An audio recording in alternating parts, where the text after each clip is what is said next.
What a weekend. Apparently, these 3-day weekends are like a transformative time. You see, since I have not birthed any children, I'm unaware of school holidays. And I've never really practiced any of the holidays once I left my family home because I was traveling. And oftentimes, like when I lived in London, there is no Halloween in London. That's an American holiday. There's no Thanksgiving in London. It's an American holiday. So even though I wasn't actively engaged and celebrating those holidays, I wasn't reminded of them as well because most of that time was spent in London or wherever in the air. So Memorial Day, a lot of American holidays I don't really know. And I'm only aware through my friends who have children. Because my friends will say, okay, yes, my child has a 3-day weekend, and then I'm aware that it is a holiday. Outside of that, I don't know. Every day is a holiday to me. It's all the most spectacular day ever to me. That's how I really treat every day. However, I also do not have any other beings that need my attention, except I do have a bunch of plumerias that smell heavenly, and or fragpani. It can be mentioned so many words.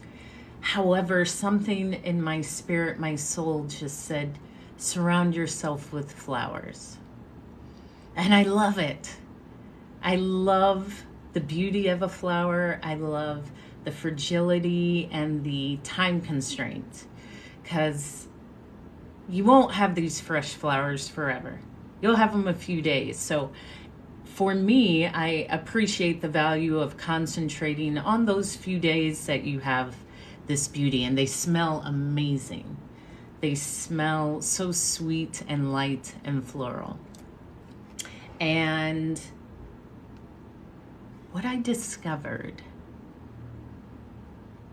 I'm like a plumeria, because plumerias need at least 9 hours of direct sunlight. If they don't get it, they start to slump. Normally they're nice and firm and full of vitality like this. If they don't get their sun, they immediately start to slump. And I said, that's me. When I do not get my sun, I know the difference. You see sun? No sun? They're like bowed away, like, where's my sun? And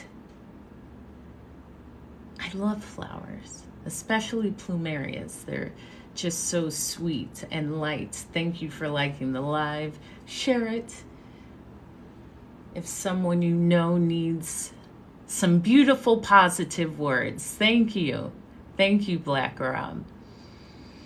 So I also went the pink route because, again, I just kept feeling pink. Like, pink's great. Pink. Like very vibrant, feminine, carnation type of pink. Pink just kept showing up in so many ways. And pink was one of my grandmother's favorite colors. She always loved pink. She was she is very regal in a time period that has passed.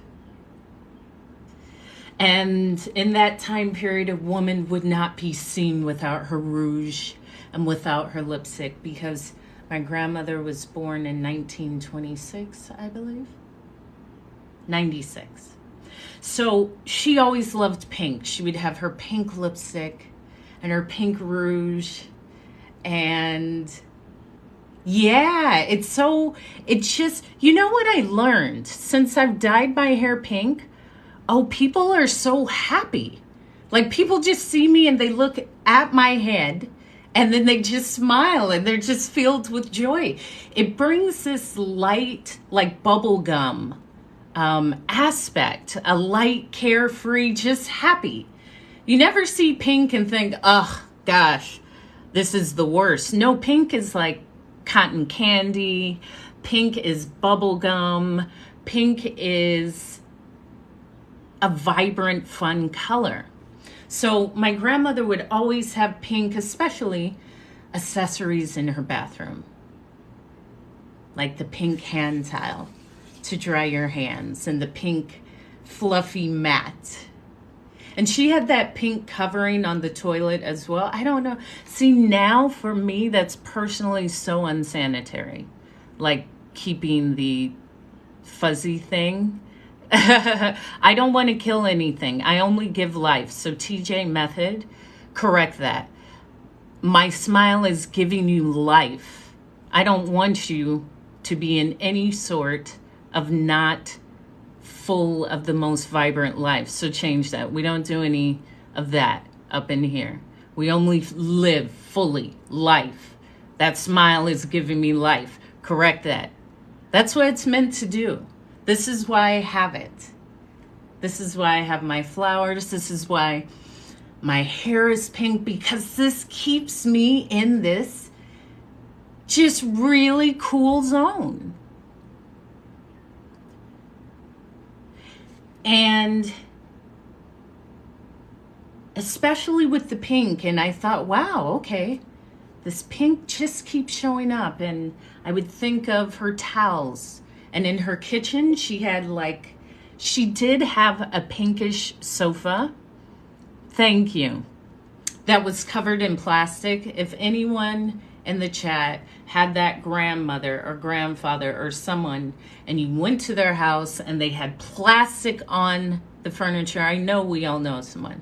That was my grandmother. However, it was a beautiful sofa set, but it doesn't matter. It's not comfortable.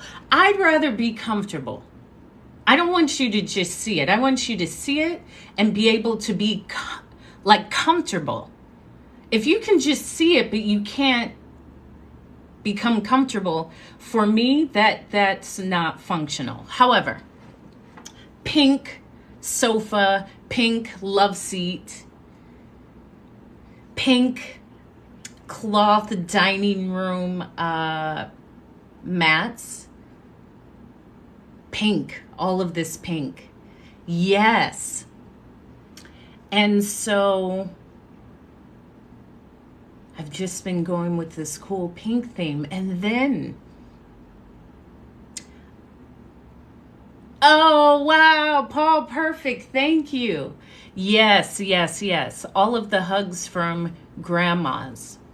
And that's how I like to show my appreciation and my continued feeling of my grandmother in those elements. These things always I remember, and I will think of her in some way. My pink hair is somewhat of a reference to her unknowingly. All of these aspects that I can, in every moment in life, somewhat honor. And then I knew it was her. Because just the other day, my grandmother transitioned on Sunday. And I thought, wow, I think all of this pink I was feeling was something from her. And how to be reminded of that. And even with the transition of a family member, the beauty, and like, for me, it's more of the remembrance of how the spirit of her always lives on, regardless if the physical form is no longer on this plane or on this earth, there's still elements she's always around. And so I took some rose petals as well. I had some rose petals because I like making natural smelling potpourri. Because I had this cat, and I used to burn a lot of candles, but the cat was like, achoo, achoo, achoo, like it was allergic to all of the dyes and synthetics in the candle. And I said, oh my gosh, I can't poison my animal. To heck with this stuff. And I started finding natural elements that scent the home. So rose petals as they're drying, or I would put them in the freezer and freeze dry them and arrange them with dried orange peels and things to naturally scent my home instead of a candle. And something that didn't irritate the cat. And so because of that, I had some roses in my freezer, and I said, okay, pink. And my grandmother, oh, she loved rose. She reminds me of that distinguished, mature, weathered woman that's strong and sweet and beautiful and kind and reflected in such a prestigious light. They smell like rose. They smell like beautiful flowers. So I boiled some of the roses and I made this beautiful rose-like red concoction to make a rose water spray, maybe a rose perfume, because I've already boiled the roses. So the remaining mush of the roses, I'm going to make like a rose tincture, which is the rose petals and vodka and rose water. So kind of a natural perfume. And then the remaining rose water, I'm going to make rose syrup. So boil it with sugar and a little agar, and it'll make like a rose flavored syrup to add to a drink or something like that. So this is my honorance and how I process and just what I love, because I've been inspired, and oftentimes I felt at times when we're encountered with grief, I have not always been open to all of the sides. It's not always a miserable, unhappy, sad discomfort for me with grief and processing it and finding these things where it can just be felt in its way. I don't even label it. However, this pink hair really helps, and it's in true granny spirit. To spread joy through words that unites us all.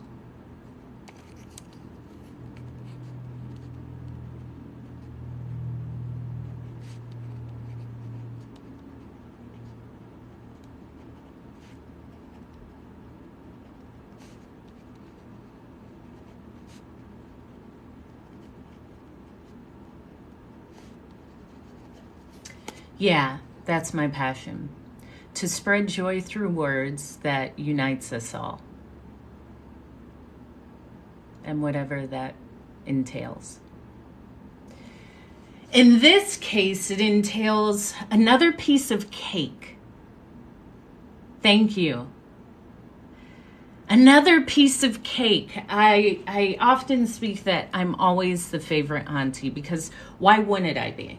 You're welcome, Mark. Thank you for asking. And thank you for allowing me that space, because it's the journey to putting that together into words. For me, that's been my entire life of finding that, like, okay, this is a passion. Okay, it is a passion, but it's not the burning passion. What about this passion? Okay, this is a passion, but not enough to really like live, eat, sleep with this passion. So Thank you. Yeah. Thank you, Weeks Jalen. So another piece of cake. I am the favorite auntie, rightfully so. Rightfully so. And I always say that I love my nieces and nephews. Their mothers, which are my sisters, they can stay over there, but their kids I love. And my neighbor's kids love me. I'm like that cool neighbor. You can come and we'll have a cup of tea, or today I picked some soursop, and a friend of mine came with her 3 kids and they've never tried it. And so we picked some soursop. And I said, smell it, smell it. You see how you can smell the fruit? It's so floral and almost magnetically acidic. Thank you. Yes. And so we tried some of the soursop. That's great. I love doing that. With my friend, one of my best girlfriends who came over, she has 3 kids, all under the age of 8. 3, 5, and 8. And I have everything for kids to want. I have paint. Yeah, who wouldn't? What's not to love? That's what I always say. What's not to love? And I only want to be around people that I feel the same way. What's not to love? If I don't feel that way around you, I'm not around you. And it changes life. So all of the children loved me. Thank you. Oh, I love that.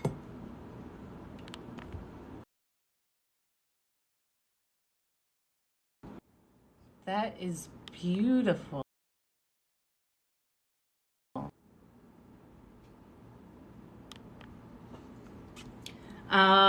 So there was 4 children's birthday parties that I was expected at.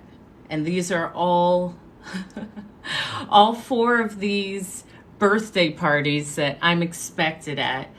All of the children were under the age of 10. And some of them, I was unaware that I was even a chosen invitee. Like I was dragged. Not dragged, because I would have gone, but they physically came and got me. So I think the first started when I was on live, the last time I was on live. And one of my neighbor's children turned 16. And I was on live and they came and knocked on my door and I didn't answer. And I was still on live and they came again and I pressed pause on live and I looked out because there's very few people that would come knock on my door. And they had brought me a slice of cake. She said, Hope, we saved a piece of cake for you for my birthday. I said, I know. And so they physically walked over the piece of cake and said, next door, we're waiting for you because we're going to sing happy birthday and there's more cake and everyone wants you to be there. And I said, oh, this is fantastic. Okay, I wasn't aware. My social calendar was so robust with these toddlers expecting my presence, but why not?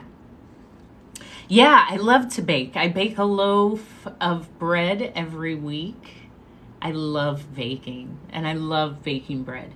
So I got off live, and I went to my neighbor's house with my other 2 neighbors. Now, her name is Serenity, so it's Hope, Serenity, and Ola.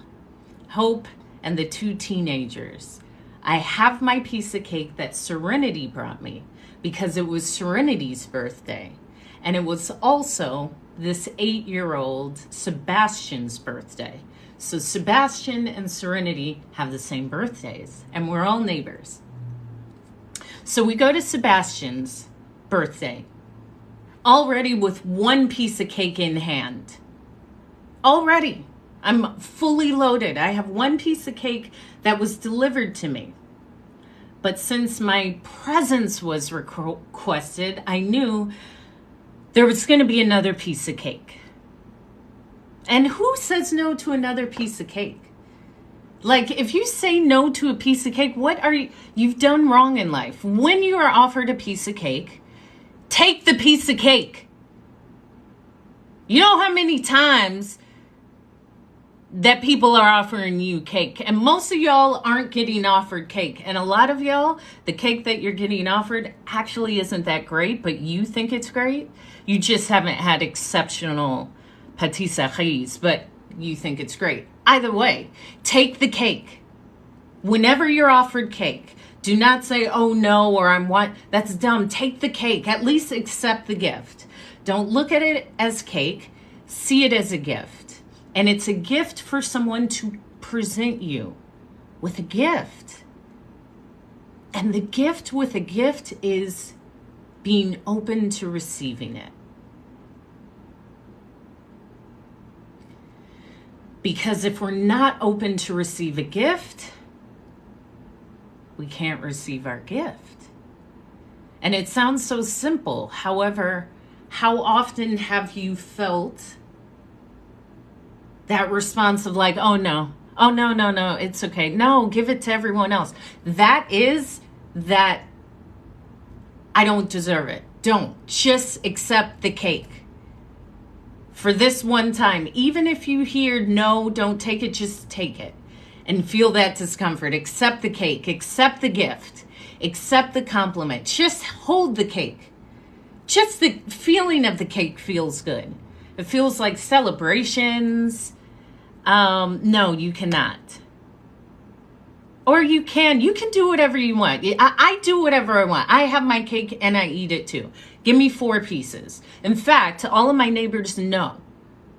Like, make me a to-go plate with the cake. What do you mean you can't have your cake and eat it too? Maybe for you, but I make up my rules. I have my cake and I eat it too. And they put like 4, sometimes 6 blocks of cake on my to-go plate. They know that. I'm the neighbor. Even if I don't come to the celebration, I'll come up for my plate of cake that's wrapped in plastic wrap or foil. So I have my cake and I eat it too over the course of a few days. They're all my mother's cakes because my mother is an exceptional being. And she baked everything from pound cakes. I love her eggnog pound cake because all of this is made from scratch. Like, I would tease people that had cakes from a box because my mother would never make cake out of the box. You never. It's like blasphemous. A cake out of a box. Like, no way. That's like making coffee from instant coffee. How can you punish yourself with such reckless behavior? Yes, she put a lot of love into her cakes. Oh, it's so yummy. And a lot of butter, and takes time. She has a beautiful navy blue KitchenAid. She's always loved navy blue. So her KitchenAid is navy blue. And I've gone through like 2 or 3 KitchenAids. The thing is, they are great. However, I almost like unalived someone with a KitchenAid because, and no. You take the exact piece. And that's another thing. No small nothing. Why would you accept the small? I'm taking it all, okay? In fact, someone said, Hope, can you bring me some cake? I said, which one would you like? Would you like the end piece where you have one side of the frosting? Or would you like the inside of the cake where you have just cake? Be specific. Don't just accept it. No, I want that piece. It's your cake. Why would you not have the exact portion that you want? Your blood sugar is fine. That's not going to do anything to you. It really isn't. unless you do that 15 times in a row. So accept the cake. So my mother's baking, yes, she makes her own crusts, and I love my mom's peach cobbler because she makes a really buttery crust where it almost like caramelizes, and I like the crust. Some people like the peaches inside and the juice, the sauce, and that has to be done perfectly. I like a lot of cinnamon and nutmeg. This is it. You're talking with Hope. Hope is speaking. However, I would take a little of the peach. You got to have the peach and the marinade and the juices, but I like the crust. And my mom would like make it uneven, so certain places would be more crustier, almost like a dumpling. It was delicious. And I would help her make sweet potato pies, and you roast the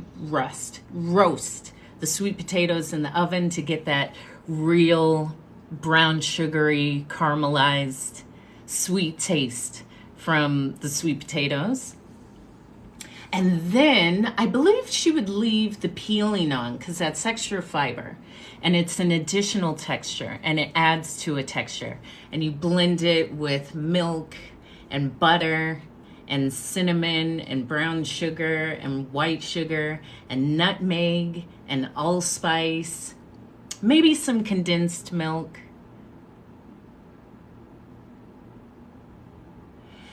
And pop that delicious bad boy into the pie crust, and oh boy. I know. Me too. Me too. The way you feel when you see me, that's how I see myself. This is why I'm so happy, because I'm very content with my company.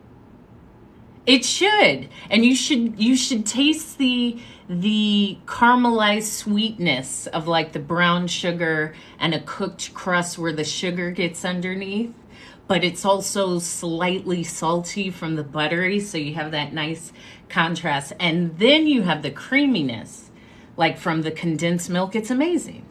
I was a very well-fed child with these deliciousnesses. So I loved creating them with my mom. So today I created something.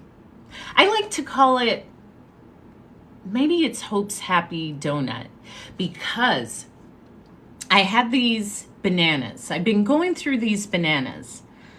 I have a friend of mine who tends to this beautiful estate. And the best thing is, there's all of this beautiful food that grows on the estate. And he'll allow me to take whatever's in season. So he cut me a huge stalk of like apple bananas. They're small, sweet bananas local to the Polynesian islands. And he cut me breadfruit, which I love. There's avocados. There's all sorts of citrus, kefir lime, Meyer lemon, the ugly lemons, but they're very delicious and they're slightly sweet, and satsumas and oranges and limes and avocados, what else? All sorts. So I get to take that and then I make stuff with it. So the bananas have been in the freezer because you can put everything in the freezer. Just like things in life, you can put stuff on ice. It's not like going anywhere. You can actually put it on ice, and when you're ready and prepared to tend to it fully, you take it out and you attack it. It's that easy. So I took these bananas and I wanted a sweet, almost pancake pudding, like panna cotta. Panna cotta is one of my favorite desserts. If I see panna cotta on a menu, that's it. It's panna cotta or crème brûlée. I love crème brûlée. Panna cotta. Maybe a ricotta cheesecake. because it's lighter and fluffier. It's airier. It's not as dense. Americans do a great cheesecake. I love Junior's. I love Junior's cheesecake.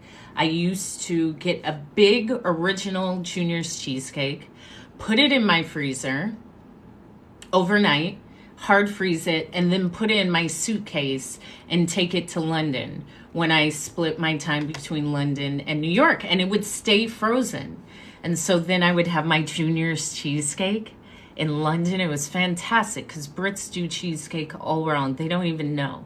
Oh my gosh, I love pastries. Yeah. So today, back to the bananas. I took the bananas out. And I took about 5 bananas, very ripe. Like the peeling is brown. They're at their highest sugar content. Hi from Sweden. Nice to see you. Thank you for coming. I'm so glad you're here. Oh, I have a story about Sweden as well. I do.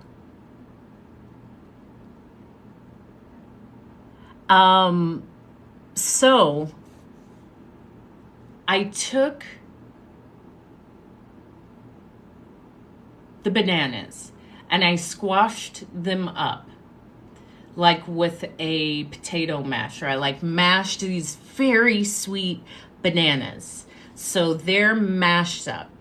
And to that, I freeze everything. So after I made my almond milk, I froze the almond meal. So I added the almond meal to the smashed bananas. And I smashed this frozen almond meal into, yes. This is how I do it in my own specific way. So I smashed that almond meal from my almond milk into the very ripe, sweet bananas. Then I had made some coconut milk and coconut cream from fresh coconut. And I saved the pulp from the coconut. So I added that to the almond meal and the smashed bananas. So I have all of that smashed up. And I added the thick condensed coconut cream, the thick stuff, and I added that in. I added cinnamon. No, just here in YouTube. I added a little bit of almond milk, so almond milk and coconut cream. Then I added maybe a 1/4 cup of tapioca starch. So that starch lends to like a gelatinous, like almost pudding-like. So I started working that into the almond meal, the coconut meal, and the bananas. And then I added maybe a 1/4 cup, a 1/3 cup of rice flour, not glutinous rice flour, rice flour. So I have rice flour, tapioca flour, tapioca starch, bananas, almond meal, coconut pulp, cinnamon, coconut cream, almond milk, a little sugar, and I smash that through. And I work that into like a batter. And I took that and I fried it in oil, and it's almost like a donut. It's delicious. And I sprinkled it with powdered sugar on top. It's phenomenal. So I'm going to try it in a silicone cupcake mold and bake it to see the texture. And I thought of that through thinking about desserts, which my favorite on any menu, and any menu I look at would probably have this. If it doesn't have it, I shouldn't be looking at that menu, and I definitely wouldn't be in that restaurant. So panna cotta, crème brûlée, especially when the sugar's perfectly browned and it's nice and crisp, and it's so creamy. It's like the exact opposites of textures. I love it. Done well, because it should be light and airy and custardy and vanilla-ish, not just sweet. There should be a faint, just light vanilla cream flavor. And then I love a banana pudding. I'm talking about desserts that I love from menus. Like I'll always, panna cotta, I'll always order. I'll always order creme brulee. I'll always order bread pudding of any type. I love bread pudding. I chocolate fondant too. Like, see, the thing is, I would order like 2 of those. If there was a cheesecake, whether it was ricotta cheesecake or not, a cheesecake moment is nice, a fruit tart moment is nice, and then like a bread pudding, because you get the best of all 3 worlds. Why do I need to order one? I like a few of them, but those would be. Oh, a chocolate chip cookie too. I love chocolate chip cookies. Like, I love a chocolate chip cookie. I love a carrot cake. So my mom makes an amazing carrot cake. And I'm from Central California, so it's like farm town.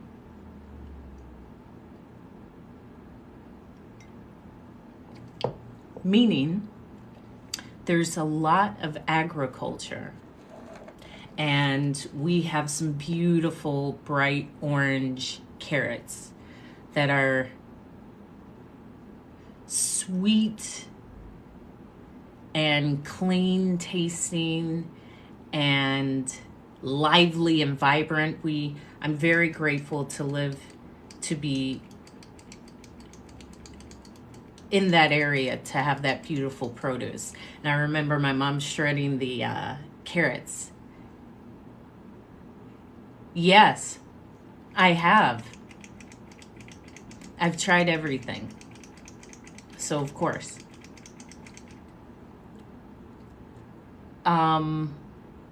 So another piece of cake. Another piece of cake. So,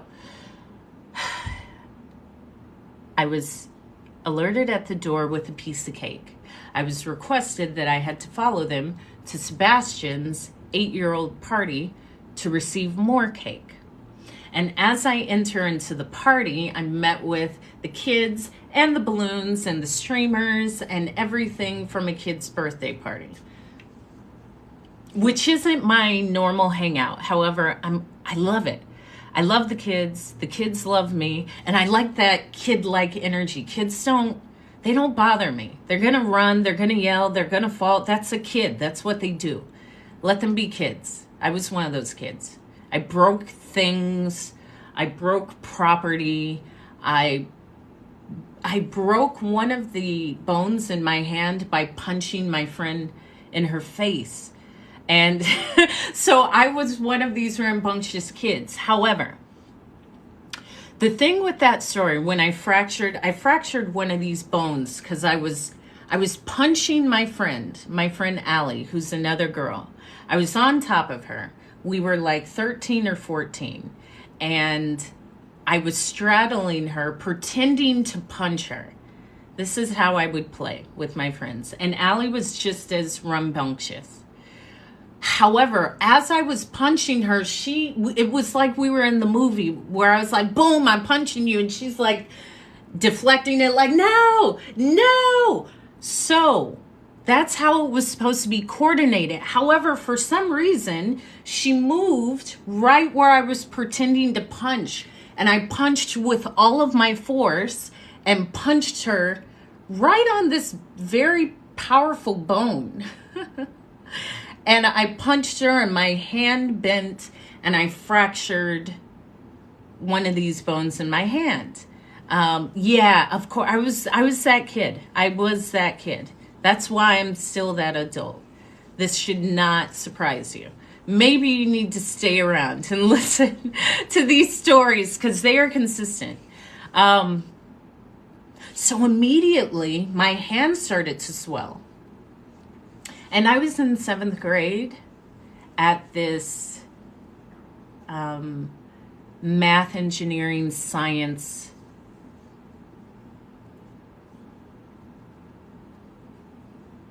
school program. And I had to go into the nurse, or I don't even know if I went into the nurse. Knowing me, I think I just still took the school bus home and was like, Mom, my hand is swollen. She was like, oh my gosh. Yes, of course it is. All the time. I break things. I recognize my power now, but I I have a lot of power. So my mom was like, girl, look at your hand. That's how my mom responds to me. And she was like, can you move it? I'm like, I can move it, but like, I can't really move this. And so we went to the doctor and they said, yep, let's take x-rays. Oh, she just fractured this bone. So I got a cast from here onto what I do on my arm. And I got a purple cast. And yeah, then the next day I came to school with a purple cast. And everyone laughed like, oh, haha, you broke your hand. Like, yeah, I did. And I will break your head because now I have the cast. So who should be laughing? And that, having the, here's the thing. I had never had a cast. So thank you. It's an honor of my grandmother. It's a celebration of her. I was a bully, but so what? I was a fun bully. And I wasn't really a bully, but you couldn't mess with me. I wasn't ever going to hit anyone. My words were always my line of defense, and I used them well. So I never was going to hit anyone. Physical violence is completely out of the question because I am so well selected with my words. I can diffuse anything. I can talk myself into anything. I can talk myself out of anything. If you talk yourself into it, you got to talk yourself out of it. And that was always my line of defense. So you couldn't tell me anything. I was never bullied. I don't get that concept because you can't tell me about me. I was just me. I'm not you can label it whatever you like. Ultimately, I just felt loved and I knew what was important.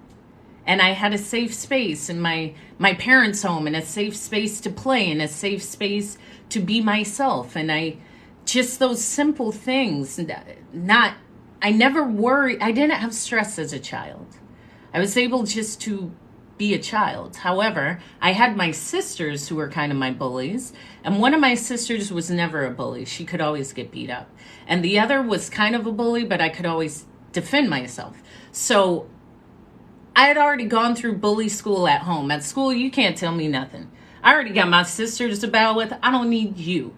And I like me, and my parents like me, and I do cool things. I ride my bike. I roller skate. Why would I believe you when you called me Daddy Longlegs? So what? So then I'm Daddy Longlegs. So what? Leave me alone. So that was somewhat my, you always can. If I'm not here, I post all of my lives onto my YouTube page, which is the same name, Hope is Speaking. And you can just go to my daily TikTok lives and you can listen to me. Every time I come on, I post it also to YouTube. So thank you. That means a lot. I appreciate that.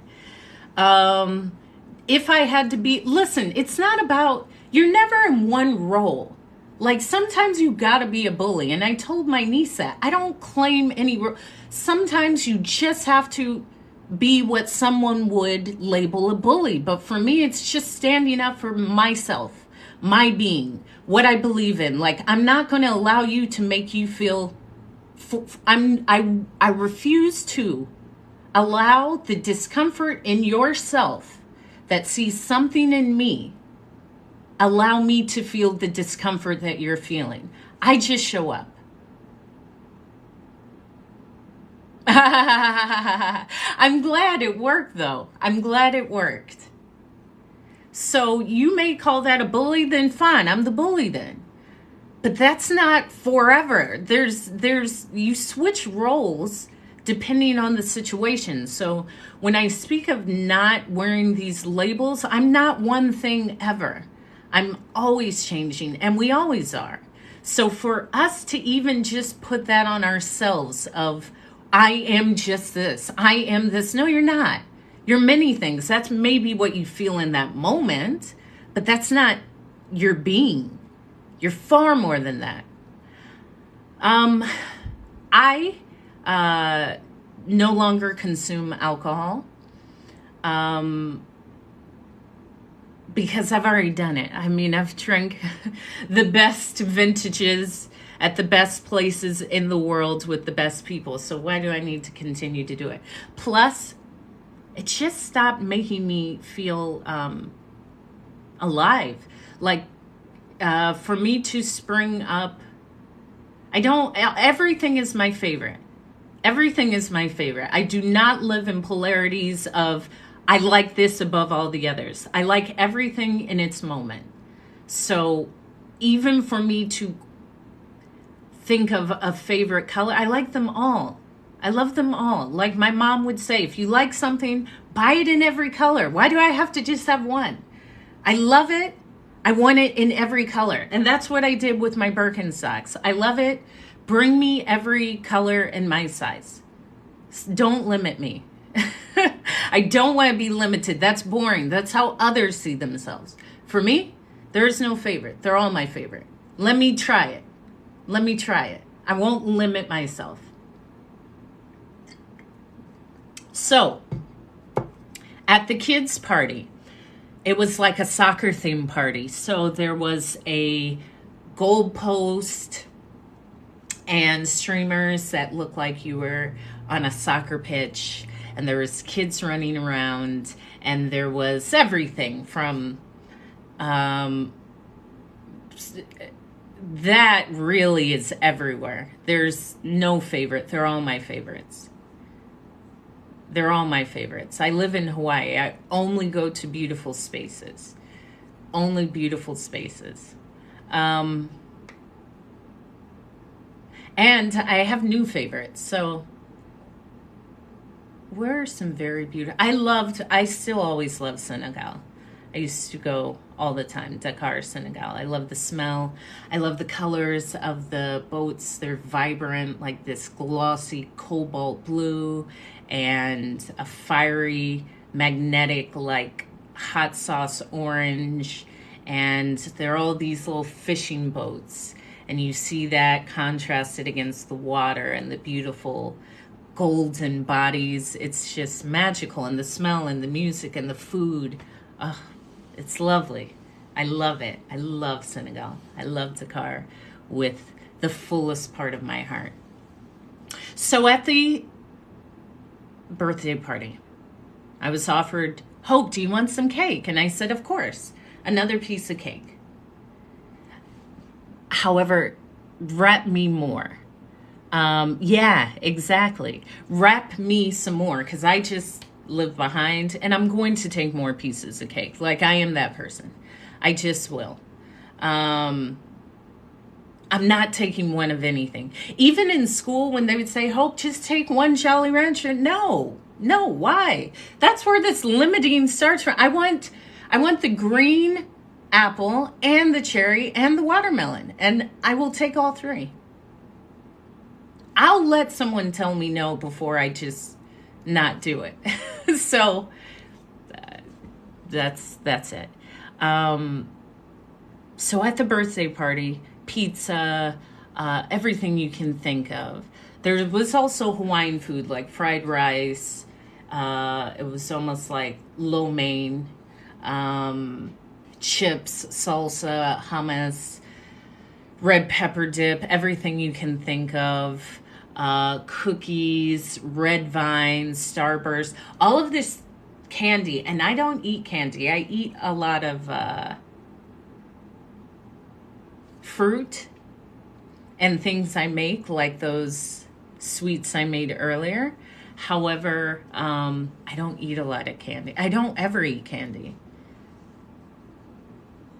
Yeah, I don't ever eat candy. So I eat a lot of candy, and I think my body doesn't want me to eat that much candy again. However, it was really nice. We turned on some music and did the Macarena. And it was fun. I really appreciated being around all those children. I love kids. I have never birthed kids from my body. However, I love the presence of kids. And their cadence doesn't annoy. Nothing about kids annoys me. Like they're just kids. Most adults are still like kids. Why would they're just you have to repeat things to them. That's a part of it. To be upset because I told you this yesterday. Yes, you'll have to do that thousands of times. It takes people time to catch on.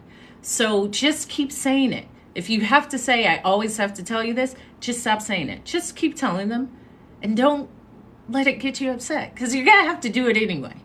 Some people catch on quick, most people don't. However, kids are there, lots of fun energy. It was great. So then the next day,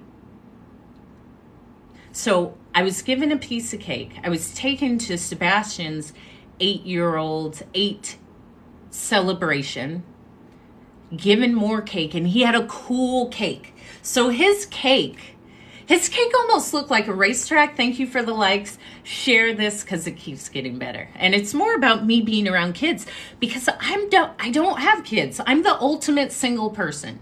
I do what I want when I want. I will get up when I want. I'm used to just being in my space. I'm used to hearing myself. And so being around a child, I'm around a friend that I like. So I'm always going to love their child. It sometimes takes time to get used to the child, but I don't feel uncomfortable around kids, and they don't annoy me, just their behaviors. I'm still very childlike, so I understand them. However, this was really tested because it's been nonstop. And this is coming from a person that doesn't have children, and for like 6 days straight, I've been around groups of children, minimum 5 children to like up to 16 kids all day. That's new for me. And I say that I love and children don't annoy me. However, then the universe was like, okay, let's see, which I love. That's how I see it. Because they're children and this experience is beautiful. And at times it's me. I say, they spilled water. So what? They spilled water. It's not, oh my God. No, you spilled water. That's okay. Grab some paper towels. We'll clean it up. It happens. And I don't know. Everything in my life works out purposely. It's both. This is again, I knew I would not have this expansive life. Thank you. And if I wanted to show up the way I saw my mother show up, something's got to give. You can't just be gallivanting around the world like I have. Just get up like I'm going to move to Hawaii. And I have friends that have children and they still move in that way. However, it makes it, I've only known this experience with myself. And cake, then 8-year-olds, party, great, fantastic, great food, see people, meet people, give hugs, test my social battery because I'm aware of my social battery. And I have a good 90-minute social battery, meaning within 90 minutes, like I can do a good 90 minutes and then withdrawal. That's good for me. It does not need to be 4 hours. It does not need to be 2 hours. It could be an hour. And that's good. We've met and we've had lunch or something, and then let me leave. We've had our time. Now go on about your day. I'll go on with mine. However, that's how I am. I don't expect that of anyone else. I have it somewhere. I'll have to look it up. I know I have it saved on my phone, and I'll let you know my Myers-Briggs. However, I had the party the night before. The next day, one of my best friends who was in flight attendant training with me, and I'm whatever I am in that moment. Like, I beg, whatever you see in me that you can label, to something that you can categorize, that is for you. It's not for me. So if you see what looks like extrovert to you, take that. Sure. However, I'm just Hope. I just show up as me. So whatever you see that feels familiar and works, I'm open to that. So my friend that I was in flight attendant training with, and we've gone through it. We're like sisters. And we moved to London together. We lived in London together. We've traveled around the world together. Although we were looking at our charts, and we usually move somewhere. Like me, I know every 3 to 4 years I relocate. I've just been doing it for like the past 50, almost 20 years. Every 4 years usually I relocate. And for her, she was looking at all the places she lived in. Like she went from DC, she was there 6 months, and she was in Vegas for a year. Then she moved to London with me for 6 months. Then she came back to Denver, I think for 6 months. Then she moved to Brazil. She was in Brazil, she was in Argentina, and she was in Panama for a total of 3, almost 4 years. And she is the type where she'll land somewhere to see someone, like to meet a friend. And within the day, she's like, yeah, I'm just going to stay here. Does anyone have a room? And someone will say, yeah, I have a room that just opened up. And life will open up, and she'll sleep there, wake up the next day like, hey, I'm going to live here. Does someone have a job? And someone will say, actually, yeah, my mom has a call center, and she needs someone that speaks English and Spanish. And my friend was like, oh, okay. So she went and worked at this call center. However, the call center, it was kind of a scam. But it was funny because my friend is a fluent Spanish speaker, although her primary language growing up was English, but she learned Spanish. And also living in these spaces, you pick it up very quickly. So I believe in Argentina. It was in Argentina or Brazil. I think it was in Argentina, because Brazil's more, I mean, it's Portuguese, but it's Portuguese and Spanish. And Argentina, yeah, it's definitely Spanish. So they needed someone, and they were like, hey, you speak English very well. She was like, oh, yeah. Yeah, I do. They said, oh, my gosh, you actually are a native speaker. My friend said, yeah. She said, do you speak Spanish as well? And she started speaking to her in Spanish. She was like, oh, my gosh. Can you start today? And my friend was like, yeah, where do I need to go? And she said, come with me into this building. So they go into this building, and it's like a call center. So what it is was one of those things where they were calling older people. So someone over 50 or 60 who were more vulnerable. And they would call and say, hey, Jacqueline Smith, you've been selected to have a free magazine subscription. Would you like to accept? It's absolutely free. You can cancel in 1 year. And as soon as she would say yes, they would put a charge to her card that would go to them, like this random $7 charge. But the person on the other line didn't know. So they're thinking they're getting just a free subscription to a magazine, but they're actually getting charged every time they said yes. So they were taught to say, okay, great. How about this free subscription to your car or something? And every time the person said yes, they would charge the person's card. So sometimes they would run it up to like $49 within like a 3-minute call. So my friend was working there. However, when the officials would come in, because the officials would do raids. So they would come in like, we need to make sure that you don't have like an illegal operation, like a call center going on here. So the manager would run to the back and say, hey, everyone, come, now. Go into the room, yell at them, go, run. And you would run out and hide in this little like closet in the back so they wouldn't get caught that they were running this illegal operation. But this was normal. It was crazy. This is crazy. This is what my friend did. This is how she stayed living in Argentina and Brazil. And she ended up teaching at the University of Panama and stayed in Panama. And Lima, she's been everywhere. And we lived in London together. And we almost, the first time we didn't live together at all, I shared this story on my other live, because she didn't want to move in because of the extra $6. The extra $6 that would have went to her rent.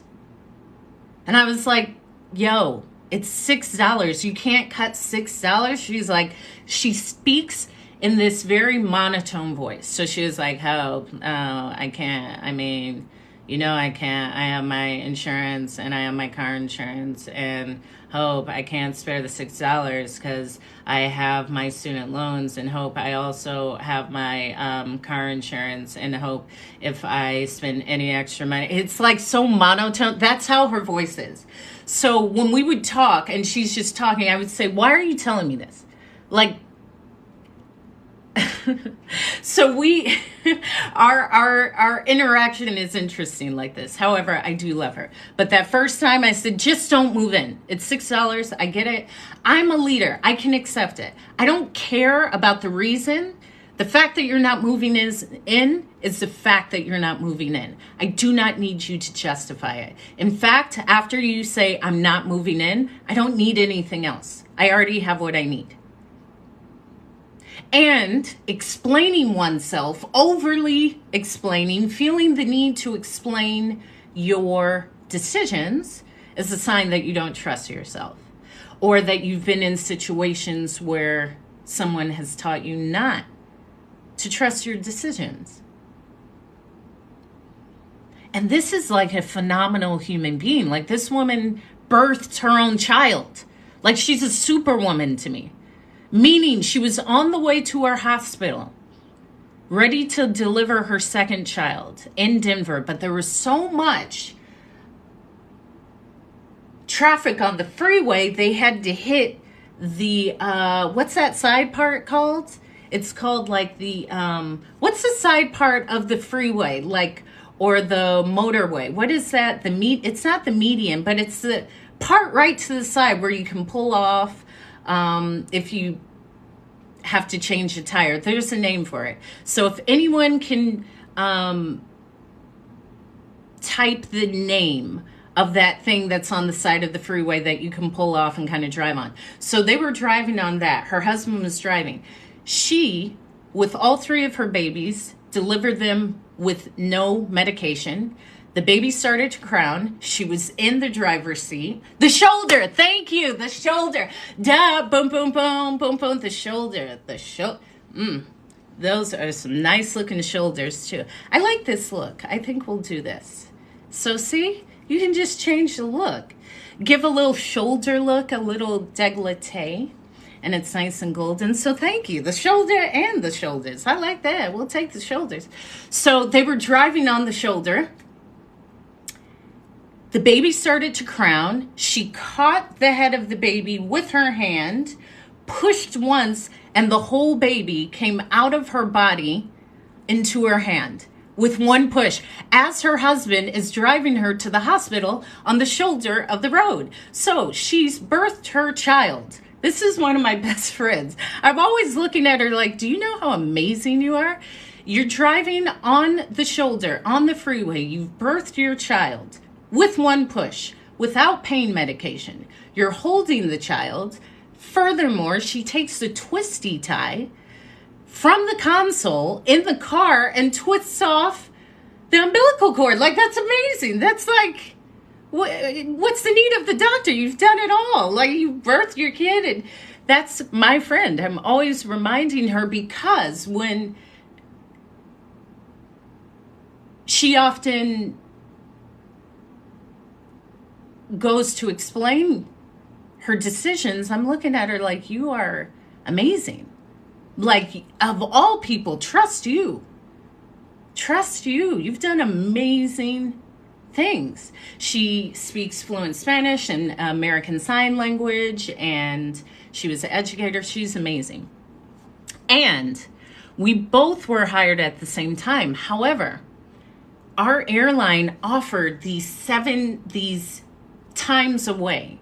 So she actually took 7 years off from the airline, but maintained her status, maintained her health insurance, maintained her travel privileges, maintained her seniority, because they offered like a 3-year leave where you kept everything. They just wanted to reduce the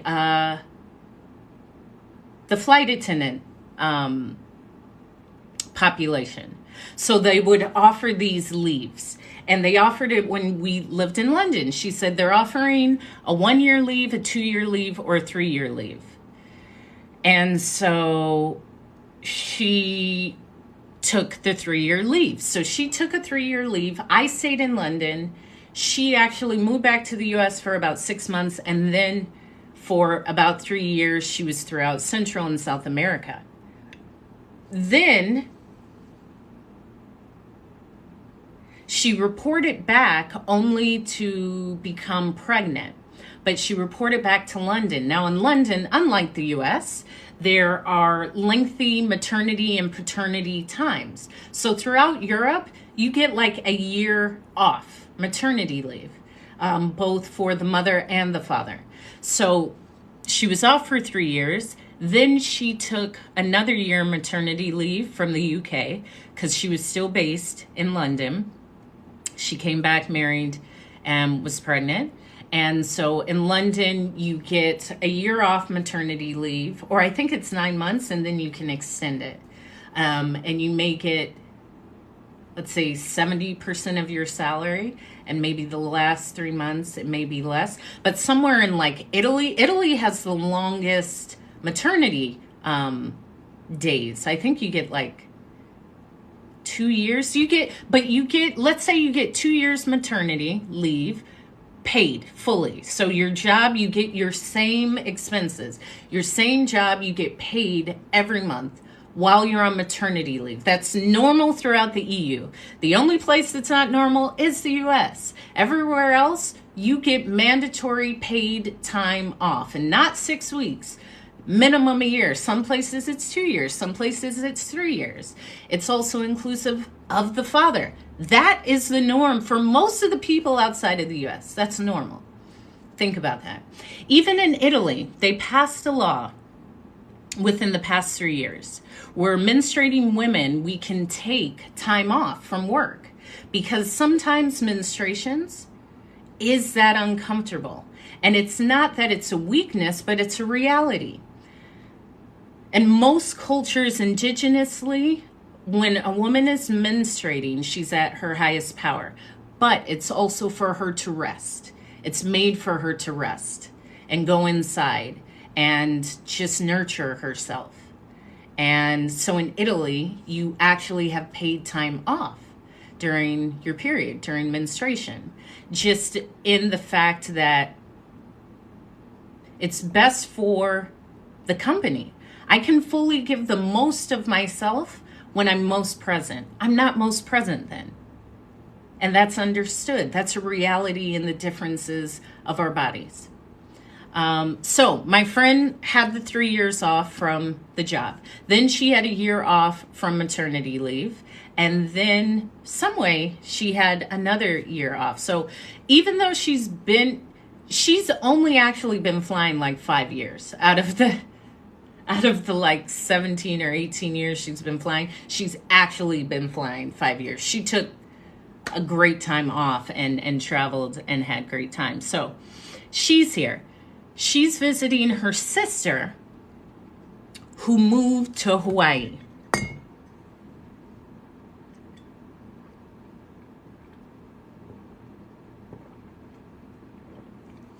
So the sister, my friend's little sister, immediately fell in love with the island, immediately, and told her husband, I want to move there. And as that perfect man in your life will do. He'll do what makes his wife happy.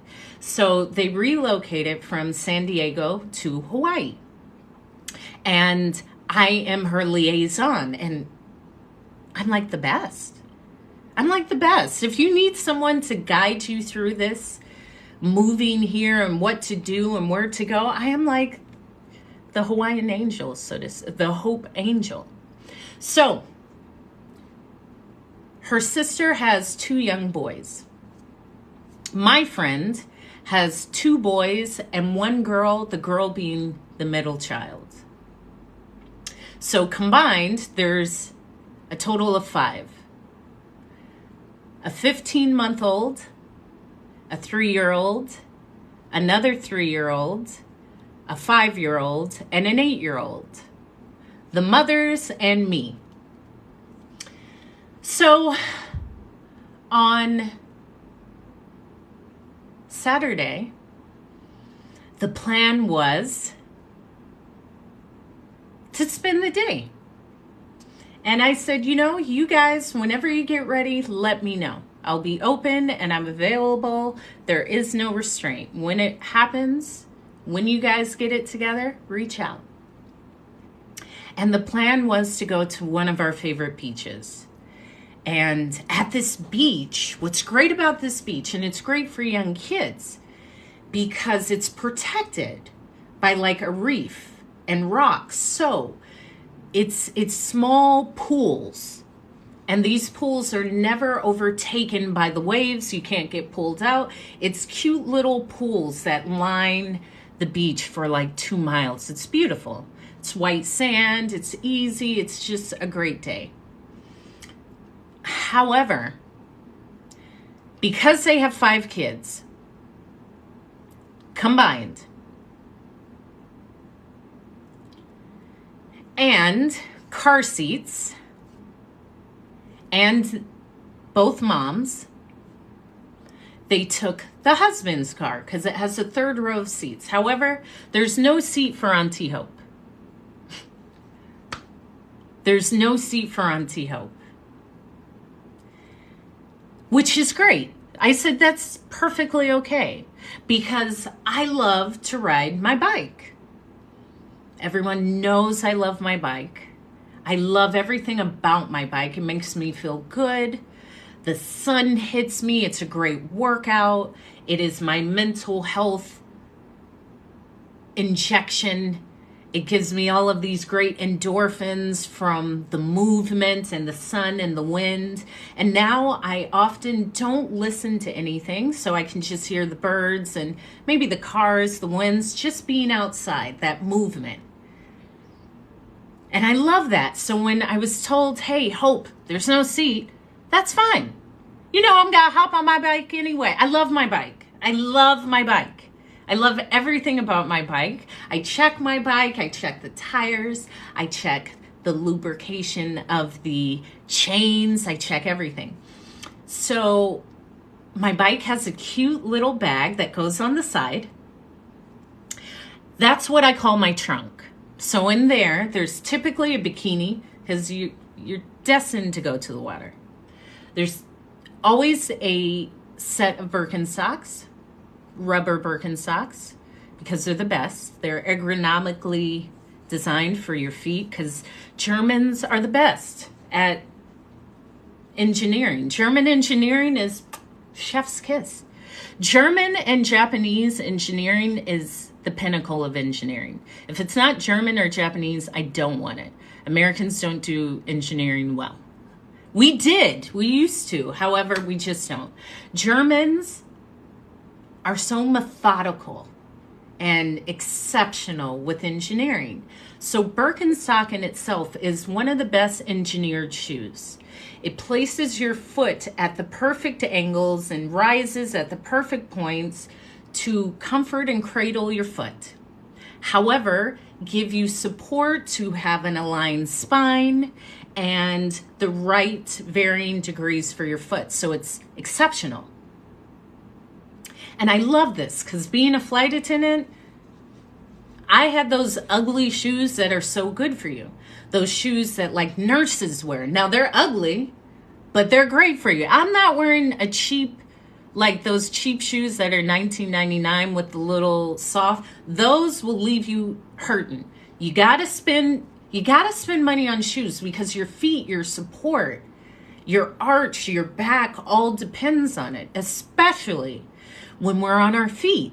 So those clogs, the Dansko clogs, which are fantastic for the support of your back, for your feet, you will always see flight attendants in Dansko clogs. Now, I'm not a clogs aren't sexy enough for me.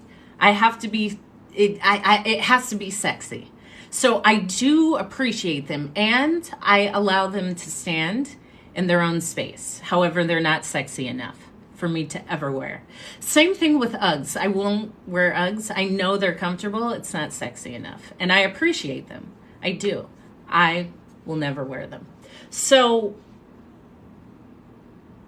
this is why I have Birkenstocks. And this is why I always had my heel. So flight attendants usually have 2 sets of shoes.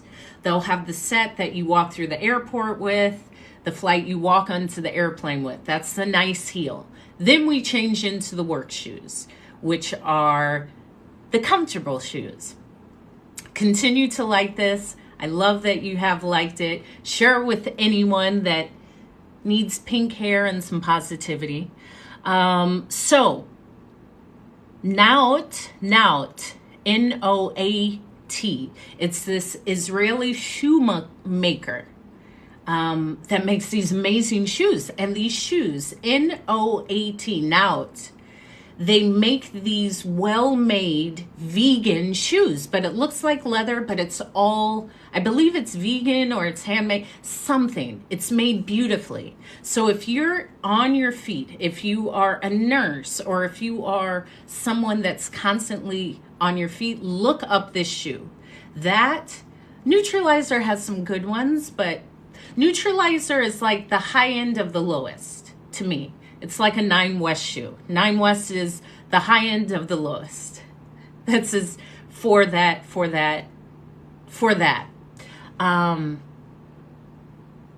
Then there are some other ones, but now I like those. And I'm speaking of this because support means so much. Support of your thoughts, support from family, support of your dreams, support of you. Means the difference in everything. And in reality, I say I do, and I live so freely because of the support I feel. I've always felt supported from, number one, myself, but I learned that from my parents.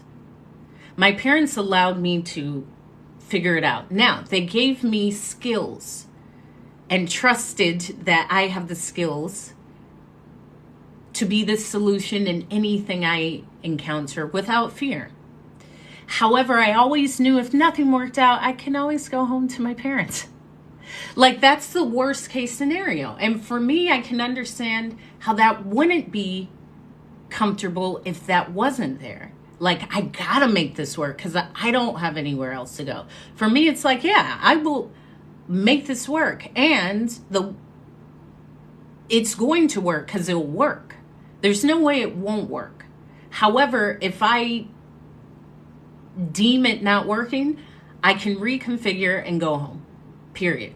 I always have a room. I always have 2 arms to say, do you need some help? Do you need a meal? That foundation allows me to say, I can do anything. I know what's important. I'm not searching for what's important. I already know. So when you feel this power and this confidence when I speak, it's because I know what's important to me. And most things aren't. I know what's important, but the things that aren't. I don't focus on that. I know what's important. If it's not focused on what's important, then it doesn't mean anything, at least to me.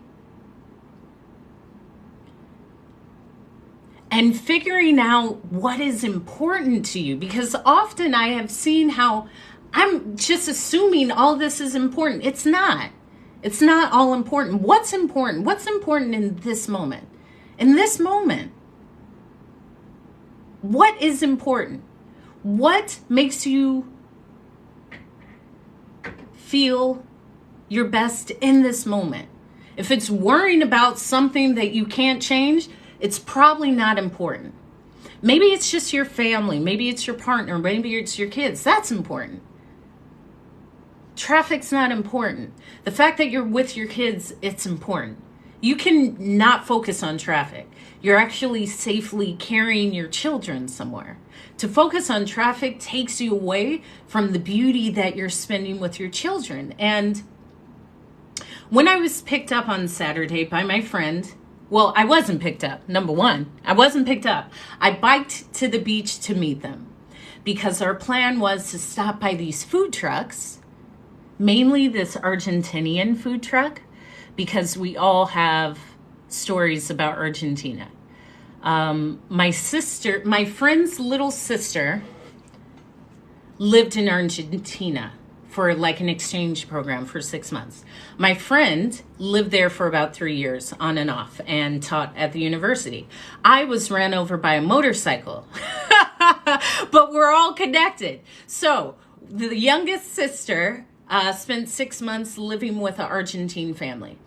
Her older sister lived there and worked there. And me and her older sister have taken a trip there because we love to knit. I love to knit. And Argentina is actually one of the biggest exporters of yarn. Because if you think of it,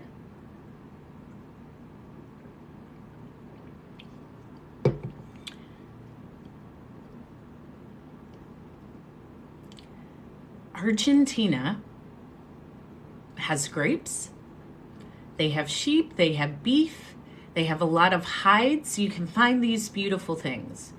And I love to knit. I love the mental ability to knit because it gives me clarity. It's this repetitive action and you see something being made. And my other grandmother from my mom's side taught me how to crochet when I was very young, maybe 5. And I picked up knitting to pass time on the plane as a flight attendant. However, I would fly Buenos Aires, Argentina, all the time because I love Argentina. I love the medialunas. Oh, they're these little pastries, the medialunas. They're like these little sweet, small croissants that are caramelized in sugar, and they have many flaky layers, and they're sweet and sticky. I love a media luna, but it's soft inside. It's delicious. The empanadas, the Argentinian empanadas, which are baked, not fried. They're typically baked in a pizza oven. And the alfajores, the cookie with dulce de leche in the middle, and it's rolled in coconut. It's delicious. So I loved flying Argentina. So there was months I would fly Argentina. Plus, with the exchange rate and the US dollar, I could buy quite a bit. There's like a black market with currencies down there. Google that. Google currencies and Argentina. It's very interesting because Argentina was once this crown jewel of South America. And it's a beautiful story of just transition within spaces in the world. And I love it. It's beautiful. It's reminiscent of Europe, and it does look very European. It looks very like French, like Swiss, the buildings, or very Swiss, very German, because like the UK, London doesn't look like the rest of Europe because most of it was bombed during the war. So it was rebuilt, and all those beautiful buildings that are in Paris and parts of Switzerland weren't affected by the war in that effort. So the buildings look different. And that's what I love about Argentina. My friend lived there. I was ran over by a motorcycle in the knitting district.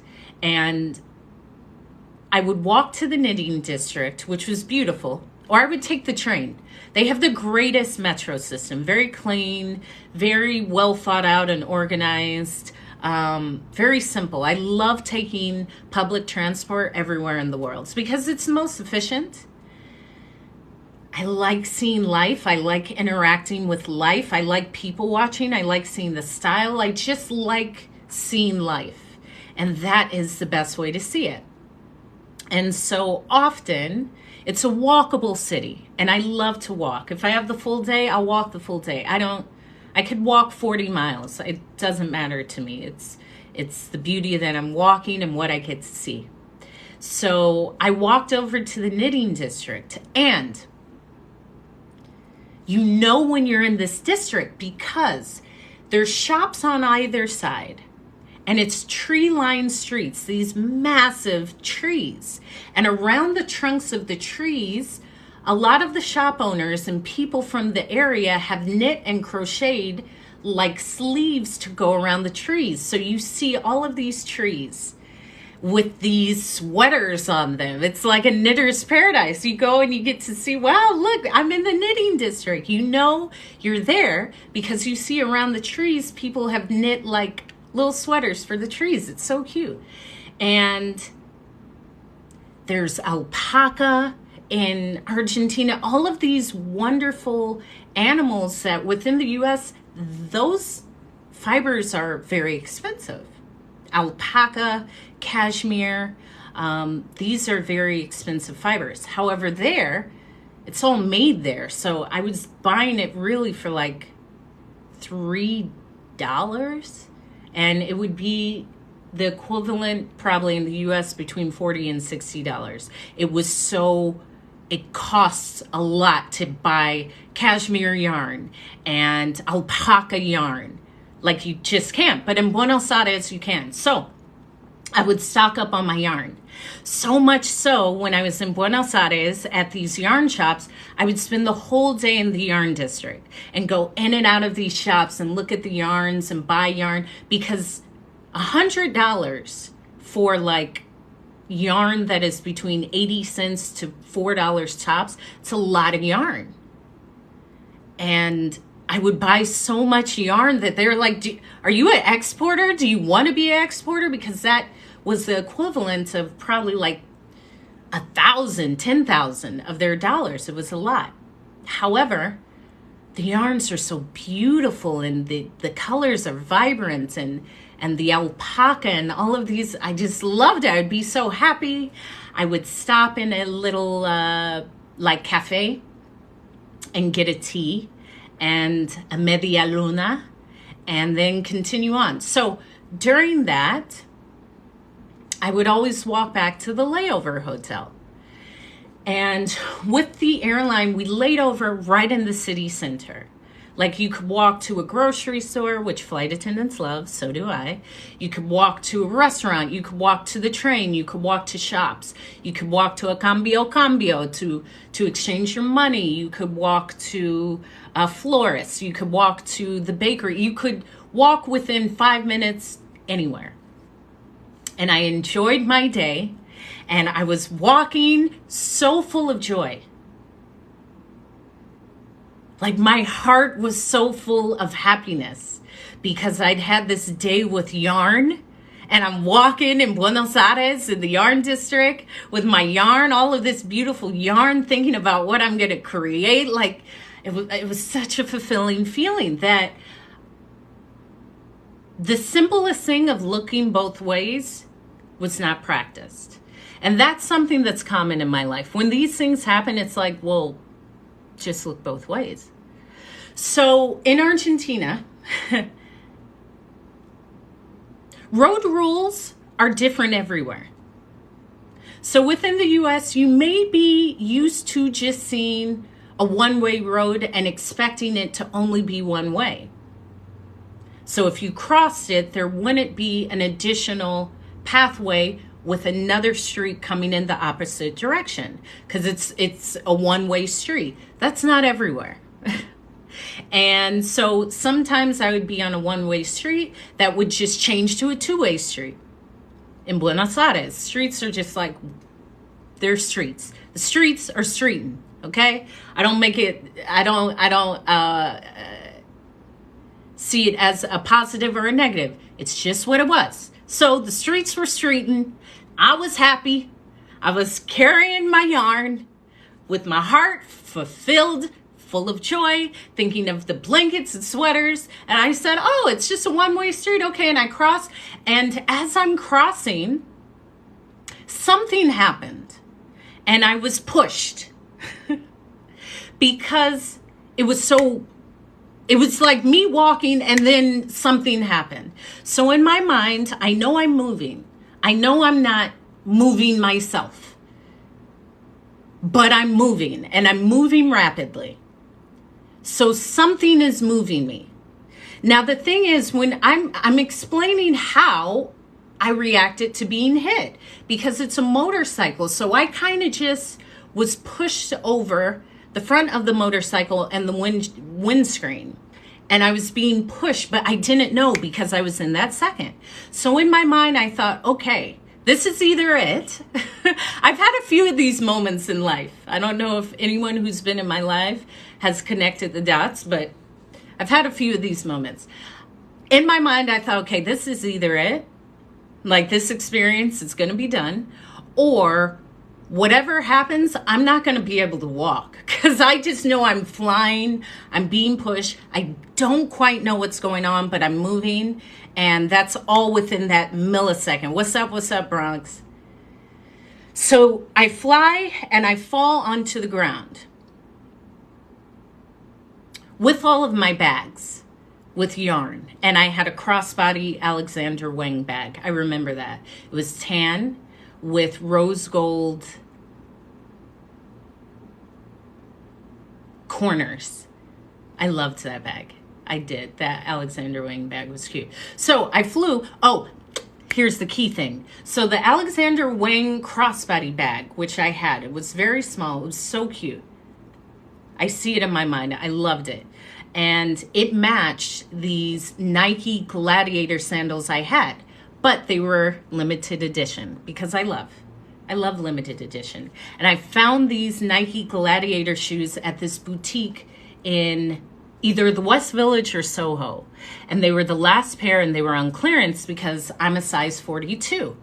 I wear an 11, so a size 42, and they were on sale. They couldn't sell them. I was like, oh my gosh, these are great. And they were just a natural tan leather, not obscenely tan, just a natural, like cantaloupe skin, natural. And they were aerated on either side of the foot, and they laced up the foot with this natural tanned hide. And they also zipped up the back, but the bottom was athletic, so you could break people's ankles if you wanted to. You could play basketball. They were the best. And they matched the bag. So the shoes and the bag and me are on the ground in Buenos Aires. And then I hear, Dios mío! Like, I just see people run out of everywhere because I'm on the ground. They've all seen me get hit by a motorcycle. I'm just awakening to the fact that I've been hit.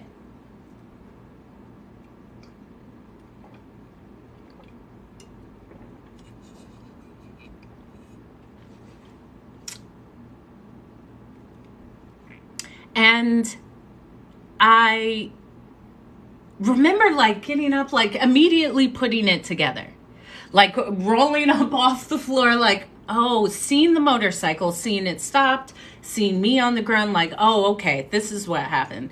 All right, let me move my legs. Like me, I'm doing all of my checklists because I've been in so many situations. This is why I say just do it. Like at that point for me to be like, oh my gosh, my life is done. No, it's not. You got hit. Get up. See, go on. Like, you're okay. Go on, get up, which is what I did.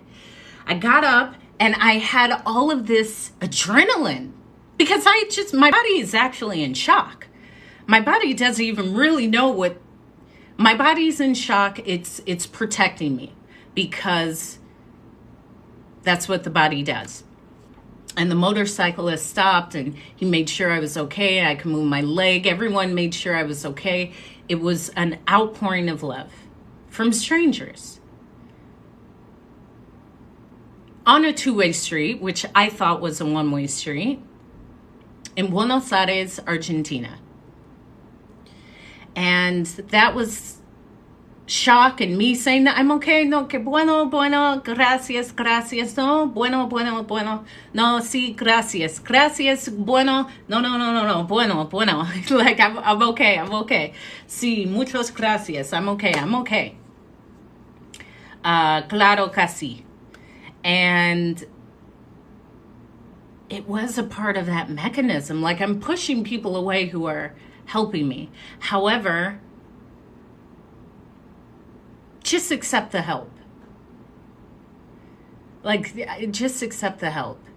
And I walked away, and I remembered the adrenaline kind of, my body was just processing. And then I was like, oh my gosh, I just got hit by a motorcycle. Like it came in the uncomfortable form. So first I was in denial. Like, okay, I was hit. Was I hit? Oh, I was hit. No, I wasn't really hit. I'm okay. I'm okay. Then the acceptance, like, oh my gosh, I was really hit. Oh my gosh, I was really hit. And it was this wave of sadness and like, oh my gosh, I'm here by myself. This could have went this way. And I was just on the ground because I was hit by a motorcycle. And that wave of whatever it was, I allowed that to pass because it's all waves. This doesn't just stay. And I started to weep because it was just overwhelming. I was hit. I was asked if I was okay. I'm up. I'm walking. And now I'm just walking. And I felt, that was one time that I felt really with myself. Because if my parents were to come, it would have been at least like 17 hours, 15 to 17 hours for them to come. Like anyone familiar, my parents, my sisters would have had to come from New York or California. I'm in the southernmost part of South America, and just even thinking that, and I'll be okay. Yes, they're not here, and I can call them. Even counteracting, this is how it works. I can sit in that space of saying, my family's not here. Or I can say, yeah, they're not here, and that's okay. You're okay, and you can call them. What's best now is how you can feel like they're around, which is you can call them. I don't have to sit in a space of them not being here. They can physically be on the phone. So go do that. Take yourself out of that and put yourself in this. And that conscious choice. Because I'm not going to sit in that victimhood of no one's here for me. I'm here for me. I'm here for me. I can take care of me. I can reach out to those and I'll see them when I see them. However, I am my guardian. I am my protector. I'm worthy of taking care of myself. No one left me. I'm great. I'm in great company with myself. I'm in great company with myself. I'm with my best person, myself. And that shows up in these times. And I believe I ended up taking a cab, because the cabs are very inexpensive, back to my layover hotel. Now, the layover hotel was beautiful because it's so spacious. South America, to me, can be similar to the US, where you have a lot of space. It's not like Japan or Europe where space is contained. South America, you have a lot of space. And our layover hotel, we had these massive rooms with walk-in closets and a walk-in steam shower and a soaking tub. Like, it was beautiful. And, well, now you can, because someone's introduced it. And that's all it takes. All it takes here, this is what I say. It's never about changing. It's the fact of being open to a thought that just opens your perspective. That's it. That's all it takes. The fact that you heard it, already it's working. But when you focus on like how things don't change, you're not open to how things just change. Sometimes the easiest thing about change is like not doing anything. I often say this. Often what we're trying to do is not the remedy. In fact, we're often just doing what we always do. What's up? What's up? What's up?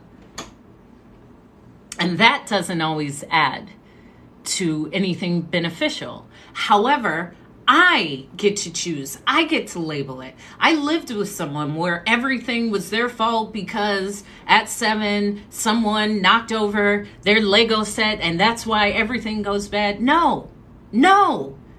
Listen, if that person's no longer there, you got to claim that. So you got to claim, this is why I act this way. If you got to claim that, do you want to claim that? Or do you want to just keep putting it on that other thing or person that's no longer there? No, you got to claim it. They ain't there anymore, which means you don't have to feel that. You can release that. You don't have to claim that. But if you claim it, that means you can also work on it. If I say I'm making these choices because I don't feel worthy, I'm not making these choices because, man, I actually don't like myself. Well, why don't I like myself? Well, I was never told I was liked. Or one of my guardians never liked themselves. Or maybe I never saw. That's how it starts. But it also starts with acknowledging you may be the scoundrel. Because a lot of y'all are scoundrels. It's okay. But when you never say, am I the scoundrel here? That's a problem. If it's always them and not you, you're probably the problem. Now, if it's once out of 20 issues, it's you, okay, it's a one-off. But if everyone is saying the same thing, it's you. And it's you not asking yourself, am I the problem? Am I the bad energy that people are running from? That I say, oh, they're bad energy. It's actually you. But you've never asked yourself, am I the bad energy? What have I picked up? Because people feel it. Oftentimes, especially me, I feel everything. And I'm a ball of energy. But you don't have to say anything. I can feel it. I can feel your discontent with life. I can feel how you don't like yourself. I can feel how you doubt yourself. I can feel how you don't trust yourself. And the other option is to just trust yourself. That's it. Oh, I don't trust myself. I believe I trust myself. I'm just going to say that. I don't know if I believe it, but I'm just going to say it. Instead of saying what I feel, I'm just going to say the opposite. Because what would happen if I trusted myself? I'll ask yourself that. What would happen if I trusted myself? What would happen if I trusted my ideas and my decisions? Well, that would mean I wouldn't be listening to others. Maybe that means I would have a different outlook. And I would just go without saying, do you like this? Because I need their approval. Because I don't approve me. So I need something outside of me to give me approval. So they make me feel good. They have the symbol of what I don't have in myself. So if they like it, I can like myself. No, that can actually be you. You can actually just say, I like myself, and this is why I'm doing. If you don't like it, that's okay. You shouldn't. You're not me. I'm me. In reality, most people may not like what you do because that's for them. What's for you is for you. And to know that I'm okay if no one likes this. So what? Sure. People aren't supposed to. Everyone has their own thing. So what? If you allow yourself to always get upset because people don't agree with you, they don't have the same outlook on you, they don't like the same color, so what? Allow people to show up. So what? If you don't like what other people's do and you judge it, your whole life is miserable and toxic because you only have examples to judge. You see people every day.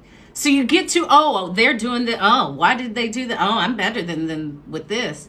Oh, I was taught not to do that. So if they do that, I don't like them. Well, maybe it works for them. Maybe what you believe isn't actually true. Maybe just allow someone to show up.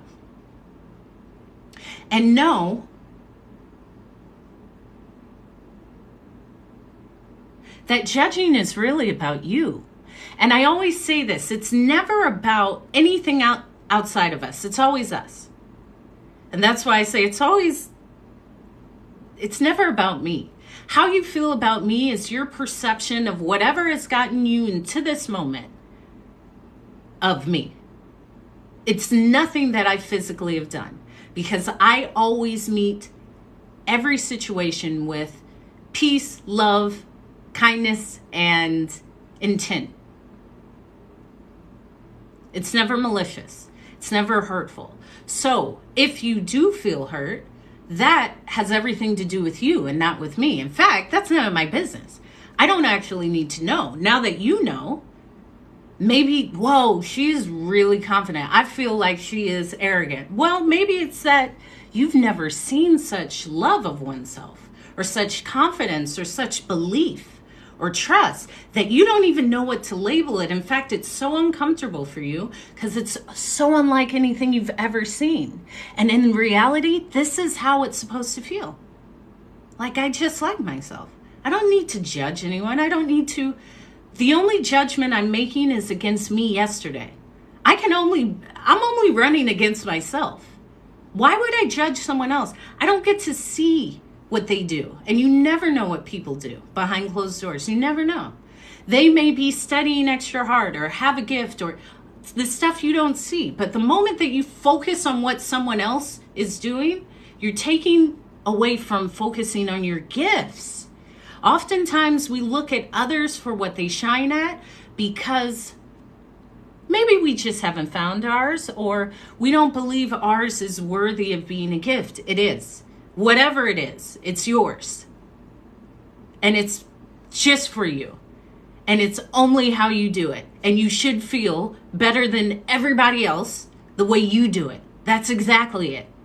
In fact, someone came on the live and said, you know what? You think you're better than everyone else. Sure, yeah, so what? Why is that a problem for you?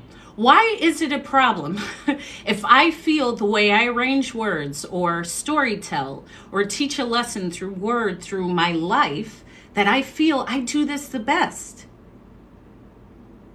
There is something in you that you do feel best at. That's great. Find it. Illuminate it. That's worthy of it. I want everyone to feel like I'm the best at this. Yes, you should. We all are. It's never a lack of what anyone is taking. For someone to shine, we all shine. When one wins, we all wins. It's never a taking away. There's more than enough for everyone. In fact, there is enough for everyone. That's the most beautiful element. There's enough for everyone. We all have it. Allow yourself to incubate it and connect to it.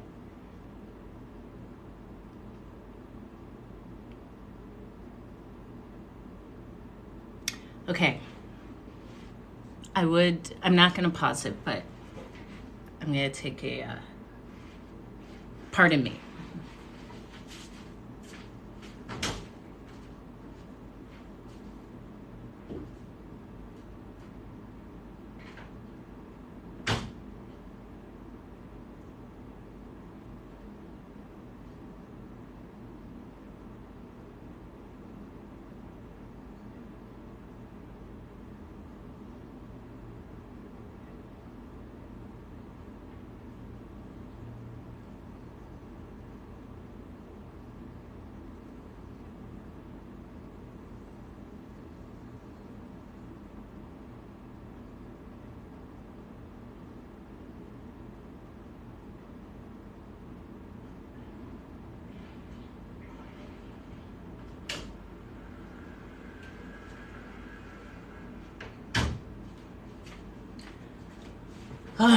You were looking at, where's everyone from?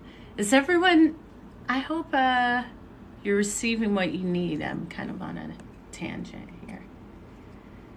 However, it's 2:22 on my timer. Oh, what's up, DC? I lived in DC. You see? Okay, DC, I lived in Thomas Circle, 14th and P.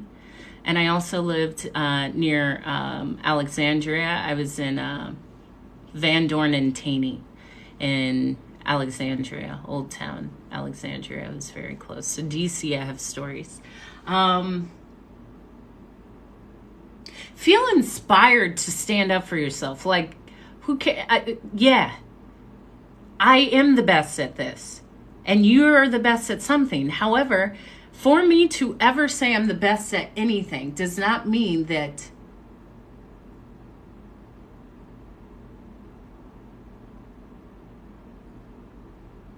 you shine any less. It's never about you shining less. So pink was calling to me, and now I believe on a spiritual realm, I believe it was my grandmother, because she loved pink. And I think I did this last week, so I might have done this, I don't know, Wednesday or Thursday, maybe Tuesday. And that same grandmother transitioned on Sunday peacefully.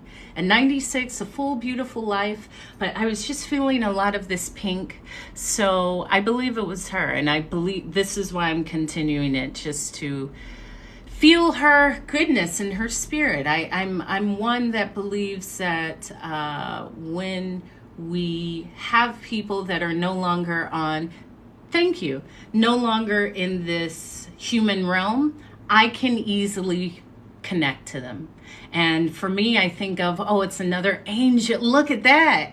I have even more luck. I have another angel on my team. I have another ancestor. I have another cherub watching over me. I have another layer of protection. That's how I view it.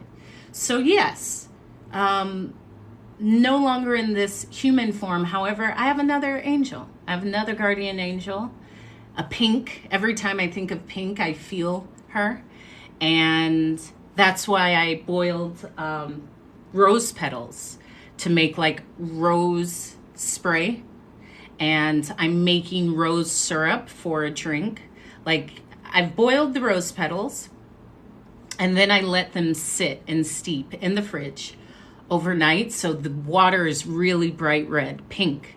And it's like the essence of Granny. It smells like roses. I poured a little in a spray bottle because I love rose essence, especially like in North Africa, Tunisia, Egypt, all of these, yeah, exactly. North African countries and Middle Eastern countries, rose, yes, is used so much, and it's love.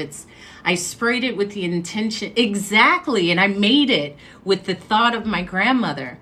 So I sprayed it on me, and I'm going to also make like a perfume. I'm going to try my hand at this. So I have the rose water and the extra rose petals. I'm going to add vodka as like the alcohol and steep it and just let it sit.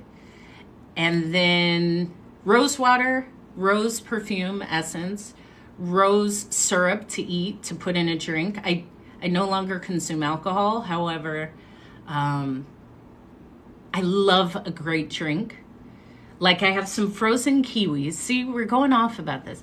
I have frozen kiwis. Someone brought me a bunch of fruit that I didn't ask for. However, I'm grateful I have it. And I don't eat fruit and vegetables that aren't grown on my land. So all of my fruit and vegetables, I have usually picked them, but if not, I know the farms they've grown on, and I know where they're grown. And there's nutrients that are central to the island that I ingest when I eat the fruits and vegetables from this land. There's certain things in the soil, and it helps with everything within my microbiome and my body. However, someone brought me some kiwis, so I put them in the freezer. You can put anything in the freezer. Everything can go in the freezer, including fruit. So I'm going to take out these kiwis, strip them of the fuzz, and put it in the blender and blend it in a puree and make kiwi agua fresca. So I love agua fresca. So I'm going to blend it in the blender, strain through the sieve, all the seeds, and put it with simple syrup and mint, because I went and picked a whole bunch of mint. In my fridge, I have a whole bunch of fresh mint and basil. So I could make a kiwi basil mint agua fresca with rose water syrup. That's the intention. So rose water spray, rose water perfume, rose water syrup, and that will be sweetened, and that's what I will add to the agua fresca. And oh, I set aside a little of the rose water Yes. Oh, I'm as fancy as you can get. Yes. Hello. Hello. Why be anything less? I don't know about that. My grandmother would always wear like her pink lipstick and her pink blush.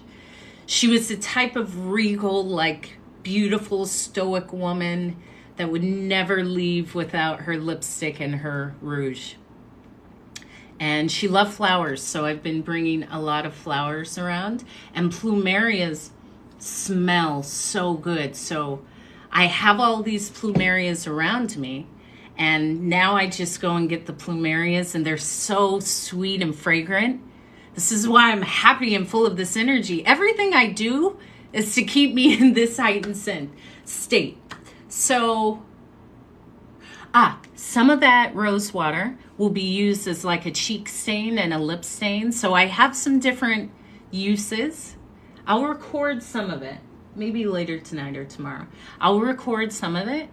And that's just beautifying that's just my grandmother working through me. So that's how I also process grief. I mean, it's a beautiful thing to say a 96 years life. That's full, that's magnetic, that's full circle, that's lovely. And to see that as another layer, another guardian angel. So that's why the pink. And I love it. People are just happy with pink. What I've noticed is since my hair is pink, people see my hair and they like light up. They just start smiling. Kids start smiling. Good to see you too. You're welcome, as it should, because that's what I do. That's what I do, okay? It brings so much happiness, and I just feel good. I just woke up like, oh my gosh, like this is so fly. My hair is hot pink. So I'll have to dye it like every 3 days, so.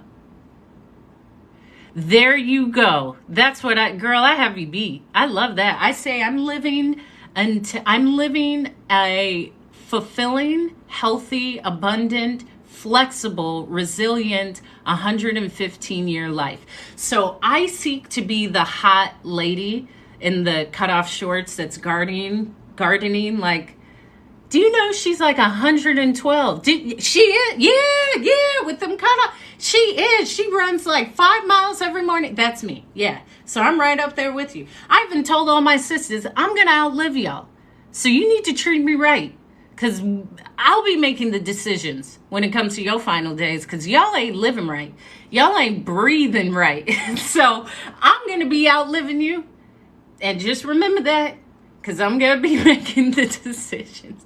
This is how I speak to my family. And they know it's the truth. I am going to be outliving y'all. So you need to calm down. I'm making the decisions. My sister said, my little sister told my older sister she's going to outlive them because they're so stressed out that my little sister will put the older sister in the convalescent home with unseasoned food purposely. They said they won't even know. That's how we don't try to, we say, okay, we don't go back and forth now. Just wait. Because we know y'all is tired all the time, ain't living a good life. You tired. Y'all just never seem happy. That's okay. We going to be making decisions. So you better release some of that stress. We going to put you in the convalescent home. You're going to be up there playing bingo, which I love. I love a bingo game. I love a bingo game. There's going to be a part 2 because I haven't even gotten to the half of another piece of cake. However, how I started this was there is always another piece of cake, and to accept the cake is the gift. Not to say, oh, I don't deserve it. I'm losing weight. I don't want it. It's too sweet. Accept the gift. And there's always another piece of cake. However, are you open to receiving it, and will you say yes? I say accept the cake. Because I've had several days of accepting the cake. And accept the cake. There's always another piece of cake. And that's the other thing. There's always another piece of cake. If you get the last piece of cake, it ain't done forever. There will be another piece of cake. It can be used in that way as well. I saw that with the kids, like, the cake is gone. Well, it's not the last cake that you'll ever eat, like, ever. It's the last cake right now, but there will be other cake, and let's look forward to the new celebrations and the new cake. However, take the cake, enjoy the cake, be open to the cake, accept the cake, accept it. And accept it because I told you. Because guess what? I don't take just one. People know, give Hope 4 to 6 pieces. Because I take a whole bunch back to the house. And it's just me. My friend said, well, we were at the restaurant. She said, after we may get boba, and they have good desserts at the restaurant. I said, they have great desserts. I've been telling you about the desserts. She took the dessert menu and she's concerned with everyone's. Well, do you want to stay? Do you want to go? She said, Hope, what do you want to do? What do you want? I said, girl, what do you mean, what do I want? I want everything. I want the dessert. I want the boba. I want, like, a new dress. I want it all. What do you mean, what do I want? I want it all. Like, of course. Yeah, and even that, even if it's stevia, take that. It's the fact that someone has given you this gift and taken time to make this joyous. No one gets a cake and says, ugh, I hate cake. Like, it's always a great time when you get cake.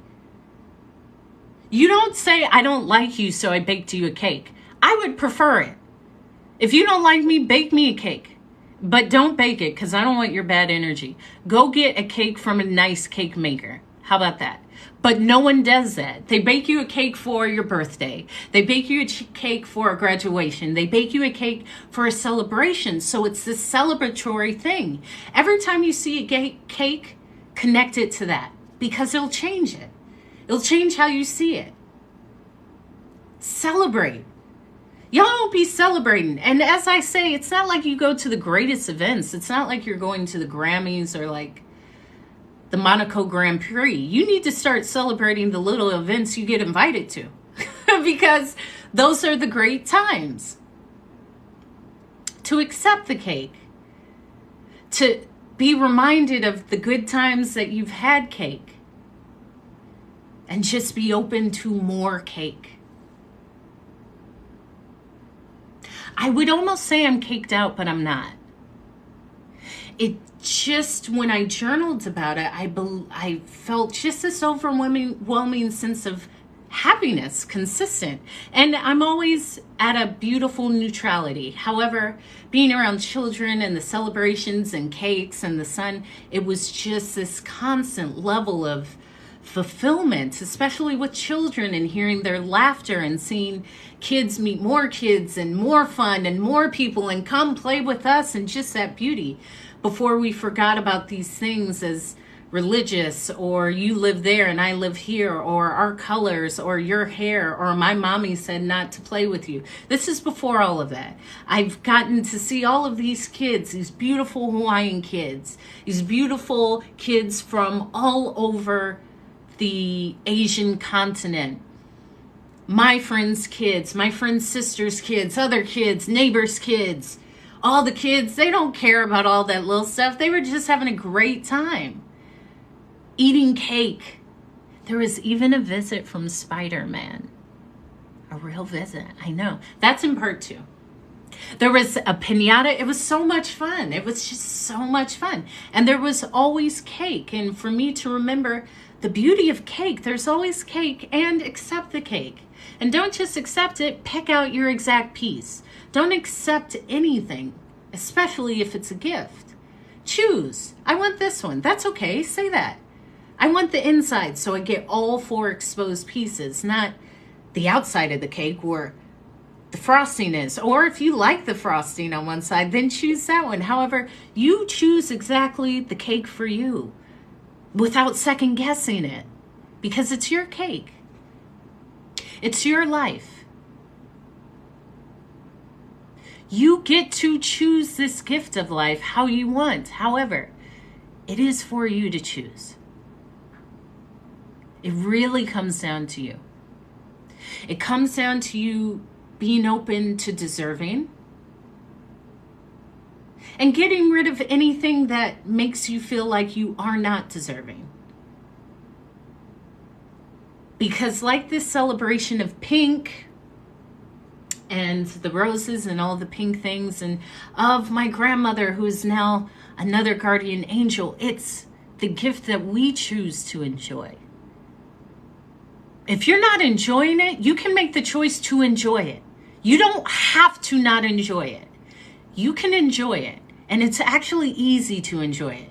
Just stop doing the things that you don't like enjoying. That's it. It's actually that simple. Most of the time that's being around people who are considered your family, but they don't make you feel great. So what? If they don't make you feel great and they are labeled family, that does not give them a pass.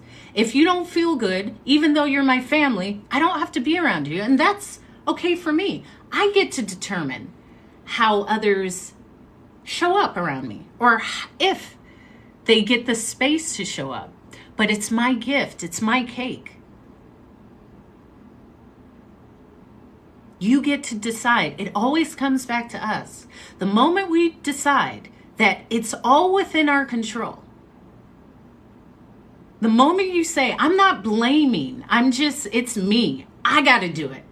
And I can do it. I have been doing it. I'm tired, yes. Maybe I'm stuck, yes, but it's not like this forever. And I'm worthy of it. I have the tool. I come from great people. What are you talking? It's me. F them. I'm redesigning. This is done for me. I want that. It may take time. So what? Time is what I have. I'm doing it. It's my cake. It's my gift. I deserve it in the way I want it. Not because someone says, this is what's best for you. This is the best salary. Like, what do you mean? No, it's not. It's not what I want to do. So even when I'm working, I'm not feeling good.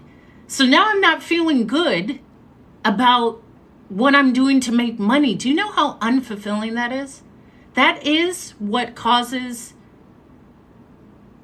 stress, discomfort, and all things bad about life. All things bad about life. Because you can really do anything for money. Anything. People fart in jars and sell it. But to continuously doing something where you physically hate it, that's usually the first start. Because once you fully start showing up for yourself, everything starts changing. And I believe how we show up for others is how we show up for ourselves. I did. Thank you. Thank you. I gave it life. Meaning, if I can be kind and compassionate and not confront someone, but have a conversation about what feels uncomfortable with me or within our relationship, it's because that's how I speak to myself. If I speak down to myself and say how I don't like myself and how I don't trust myself and how I've never trusted anyone and how you're worthless, it's probably how I would talk to others. We show up for others how we show up for ourselves. It's very simple. So once we start showing up for ourselves in a kind way, but however, being honest with ourselves, holding ourselves accountable. If I can show up for me, meaning I'm saying I'm working out every day, and I can hold myself accountable. You feel good about yourself. And it's never about the amount of time, like running 1 mile. No, I showed up 10 minutes every day. I feel good about myself. I set a goal and I did it. I like myself more. I know I can depend on myself. And those subtle changes life. And if you stop, start again. So what? You stopped. That happens. So what? Start again. Don't judge yourself. I stopped. I was overwhelmed. That's normal. Why was I overwhelmed? Oh, I had finals and then dog bit me. Okay, I'm ready. Get back to it. It's that simple. But when you saying I can't do it because people won't let me, no one's ever restricting you for anything. You just don't want it bad enough. Thank you. I love it. I love it. It'll be on YouTube too.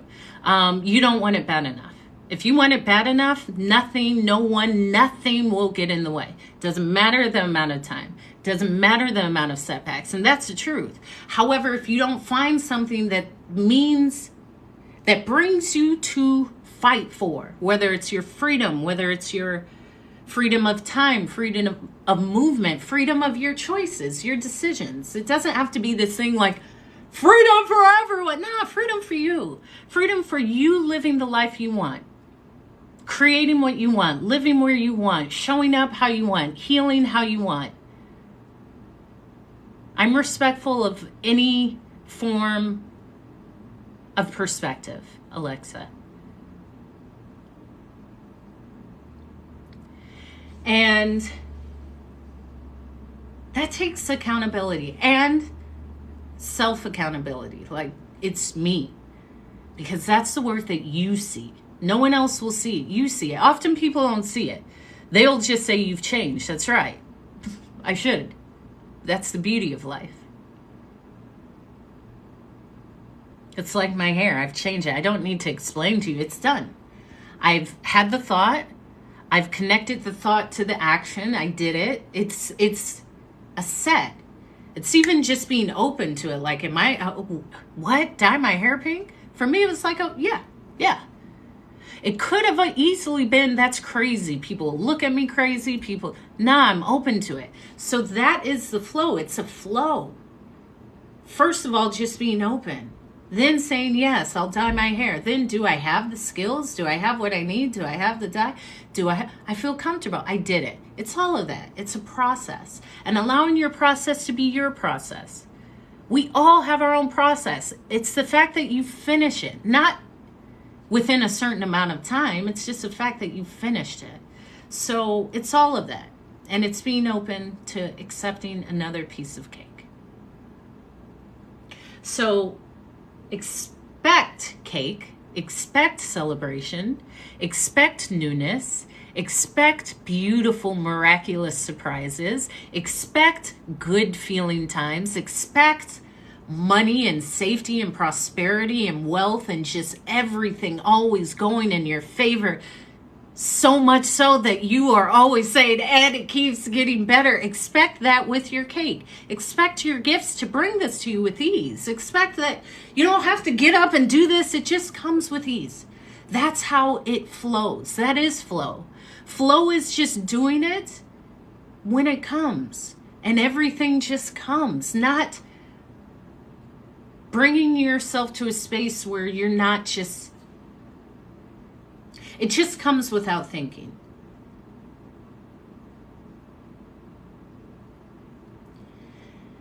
And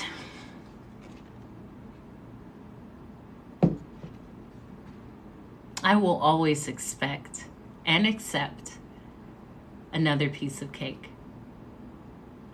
Be the reflection of love of what you are, because we come from an infinite source of love. Show up. I show up on here. Show up. Quit pushing it aside. Show up. All you got to do is show up. The fact that you showed up, you heard my words. That's as easy as it is. But you got to show up in that place, in that event, in that space. Just show up. You've already won once you showed up. When you show up, make it look good. Make it look real good. I make it look good when I show up. Don't half show up. Show up like you were meant to be there, because you were. Don't even take your shot. Take the shot. Take it. Take it, run out with it. Say, this is why I came, because I'm taking it all. That's what hope does. I don't take one piece of cake. I say, where's my plate of cake? Hope, oh, we already got it inside. Okay, cool. That's me. They already know. Hope is taking like 4 to 6 pieces of cake, because I can. My mom would say, she's always been like that. That's right. I was brought up in a big family. I'm taking it all. I ain't sharing. I am not sharing. Okay? When I am true to myself, I show up in my most comfortable way. So it's listening to yourself. If you feel uncomfortable, listen to that. But yeah, am I feeling good? I'm feeling good. Okay. Chill into that. Feel that. Release that. Turn off those voices of failures. That's dumb. We here. Come on. We going forward. That's what we doing. And that's what I come to share. This is why Hope is speaking. This is my name. And to anyone who's new to this live, I come on here Monday through Thursday typically, but yesterday was a holiday, so I get to make my own rules. So yeah, you get a bit longer, probably Friday. I come and share this and uplifting words. This is encouragement for life. Oftentimes I'm cooking. I cook the most amazing food. I shared with you the rosewater recipes I'll make. I actually cut my hair on my live. That's on my YouTube, which is Hope is Speaking. And that YouTube video live is entitled Change Your Hair, Change Your Life. And that is under Daily TikTok Lives. You can go to like playlists, Daily TikTok Lives. And this is my gift. I'm paid to speak. I do this well, and I experience life, and I live in Hawaii, and I look good, and I feel good. And I'm here to inspire you. And I know you are inspired because you're here. So just keep trusting yourself. Just keep surrendering and going. You're on the right track. And as much as I'm telling you, I'm saying it to myself because I'm right here on this journey with you. So come join me on this journey with these words. I'm going to make you laugh and smile and be very honest. This is really my daily life. And I come on to live when I feel the Spirit has led me. However, if you don't catch me, I upload all of my TikTok lives to my YouTube, which is Hope is Speaking, and you can find it there. And they're usually a minimum of an hour. Tonight was, well, over 2 hours. So they're almost podcast lengths, and you can just listen to the story. I may come back on tonight. I'm going to make this banana fritter. I want something sweet. Oh, and I'm going to have miso soup. I love miso soup. And especially it's good for probiotics in your gut because everything is about your gut. That's really where your skin thrives. So that is me. Hope is Speaking.